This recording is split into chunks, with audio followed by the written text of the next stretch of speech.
आखिरी मुलाकात। तो रात के करीब 1:30 बज रहे थे। वो अपने दोस्तों के साथ जन्मदिन का केक काट कर घर लौटा था। उसकी भाषा में कहूँ तो ये उसका बर्थडे रिचुअल था। केक कटिंग और फिर यार और बातें। रात के 12 बजने से पहले ही उसके दोस्त आ गए थे। मुझे इस बात का एहसास था, पर उसका जन्मदिन मेरे लिए किसी त्योहार सा खास था। मैंने तैयारी महीने भर पहले से ही शुरू कर दी थी। ऐसा केक होगा, ऐसा डेकोरेशन, ये वाले फूल होंगे, स्क्रैप बुक मैं खुद ही डिज़ाइन करूँगी। लेकिन मैंने उसमें अपने किसी दोस्त की मदद ली थी, क्योंकि क्राफ्टिंग के कामों में मैं थोड़ी कच्ची थी। लेकिन लगन उसके जन्मदिन को स्पेशल बनाने की बहुत सच्ची थी। ये सब करते करते 1 महीना कहाँ बीता पता ही नहीं चला।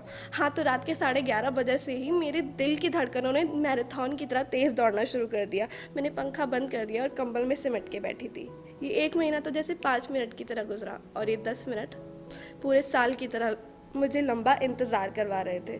गर्मी सी तप रही थी, आंखें सर्दी सी काँप रही थी मैं, वसंत सा खुश था मन, और तितलियों सी जैसे पेट में बारिश हो रही थी।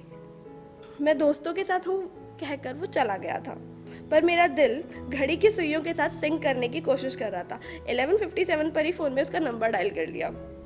इतनी घबराहट, इतनी खुशी, इतनी नर्वसनेस, वो भी उससे बात करने की जिससे दिन में 1000 बार बात होती है। पेट में वो बटरफ्लाइज वाली फीलिंग, वो 2 मिनट में न जाने मुझे क्या क्या महसूस हो गया। जल्दी इतनी थी उसको विश करने की कि 11:59 पर ही हैप्पी बर्थडे प्रेस हो गया।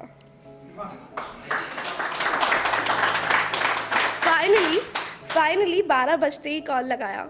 हैप्पी बर्थडे लव कहा और बहुत कुछ कहना चाहा। घर आके बात करता हूँ ने मेरे शब्दों को वहीं बांध दिया।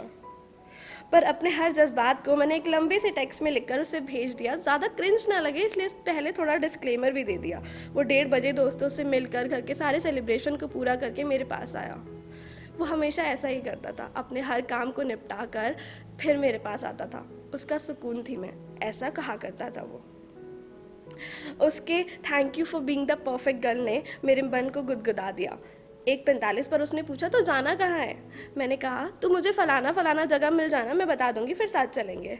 उसने 1000 कोशिशें की ये जानने की कि आखिर प्लान क्या है, आखिर चाहती क्या है, आखिर करना क्या है, क्योंकि पहली बार अपने बर्थडे पर खुद को किसी के हवाले जो कर रहा था। पर मैं भी बड़ी ज़िद्दी, भनक तक नहीं लगने दी। 2 बजे उसका मैसेज आया, सो जा कल मिलना है, मैं नहीं चाहता तुझे डार्क सर्कल्स हो। मैंने बोला तू सो जा, मुझे कुछ काम है। वो तो सो गया। उस पूरी रात मैंने लिस्ट फिर से बनाई, डेकोरेटर को कॉल, फ्लावर वाले को कॉल, ओहो सुबह केक लेने भी तो जाना है, ये मेमोरी बुक कब पूरी होगी। उफ, ऐसे करते करते सुबह के 6 कब बजे पता ही नहीं चला, और पूरी रात की तैयारियों में मैं सो ही नहीं पाई। केक लेने घर से निकली तो याद आया वॉलेट तो घर पे ही रह गया। दिन की शुरुआत ही घबराहट के साथ हुई। पहली गड़बड़ मैनेज करते करते जैसे तैसे वेन्यू तक पहुंची तो देखा कुछ भी रेडी नहीं है। लाइए भैया मैं लगा देती हूँ, फ्लावर्स मैट सेट कर देती हूँ, बलून्स में लगा देती हूँ। मैम आप शांति से बैठिए, कॉफ़ी लीजिए, हम कर देंगे। उसके पहुंचने का टाइम हो रहा था और कुछ भी सेट नहीं था। मेरे दिल की धड़कन इतनी तेज़ बढ़ रही थी, ऐसा लग रहा था कि बोर्ड का एग्ज़ाम में इतनी सारी पढ़ाई की है, कहीं कुछ भूल ना जाऊँ, कहीं कुछ रह ना जाए, इतनी सारी एनजाइटी। उफ, सब कुछ ठीक तो होगा ना, उसे सब कुछ पसंद तो आएगा ना। सच कहूँ थोड़ा सा रोना भी आ गया था, पर सब फाइनली हो गया।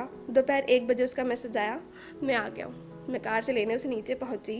वो गाड़ी पार्क कर रहा था, लेकिन मुझे इतनी ज़्यादा जल्दी थी कि मैंने बस बोलना शुरू कर दिया, और उसने मेरी एक भी बात का जवाब नहीं दिया। गुस्से में मैंने बोला कुछ बोल क्यों नहीं रहा है, मानसी गाड़ी पार्क कर रहा हूँ, ट्रैफिक है। उफ, दिल ने ज़ोर से चाटा मारा, नाराज़ कर दिया ना। आह, कोई बात नहीं, जितनी जल्दी नाराज़ होता था उतनी जल्दी मान भी जाता था। उसकी आंखें बंद करके कांपते हुए हाथों से मैं उसे अंदर लेकर आई। गुलाब की खुशबू से पूरा वेन्यू महक रहा था। मेरे दिल की धड़कनों ने भी कोई तान छेड़ दी थी। मेरी आंखें अब भी नम थी। उसकी आंखों से पट्टी हटाई। उसने सब देखते ही मुझे गले से लगा लिया। उफ, जैसे जलते हुए अंगारों पर किसी ने पानी डाल दिया। सुकून, सारी एंजाइटी, सारी घबराहट न जाने कहाँ गायब हो गई। मैं उसे छोड़ना ही नहीं चाहती थी, और अगर पता होता कि आखिरी बार है तो शायद आज तक छोड़ा ही नहीं होता। भनक तक नहीं थी। पूरा दिन साथ बिताया, केक काटा, गिफ्ट्स खोले, ढेर सारी बातें की। उसने मुझे 1000 बार याद दिलाया I love you and I will never ever live you. शाम होते ही हम अमा कैफ़े में कॉफ़ी पीने भी गए। घर लौटते वक्त वो थोड़ा बिजी था। मैं उसे रोकना चाहती थी, थोड़ी देर और रुकते हैं ना, कहना चाहती थी। चाहे जितना भी मिल लूँ उससे मन कहाँ भरता था। कई बार तो यूं ही झूठे ही भूख का बहाना किए रेस्टोरेंट में बैठी रहती थी। उसे भी इस बात का अंदाज़ा था, लेकिन आज जाना ज़रूरी था। हर फीलिंग चिल्लाकर बस उसे और उस लम्हे को थाम लेने की गुजारिश करने को मुझसे कहती रही, पर मैंने एक लफ्ज़ भी ना कहा, क्योंकि इस बार जाना ज़रूरी था। और जब रुकने के लिए कहना पड़े तो फिर रोकने का कोई फ़ायदा नहीं होता।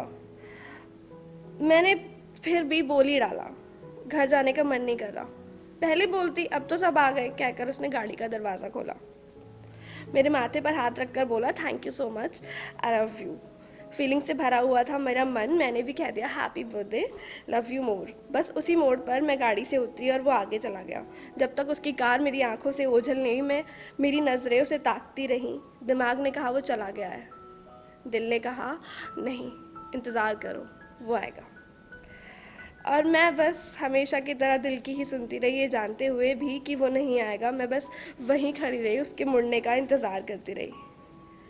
फिर वो आया या नहीं, ये अगली बार बताऊंगी।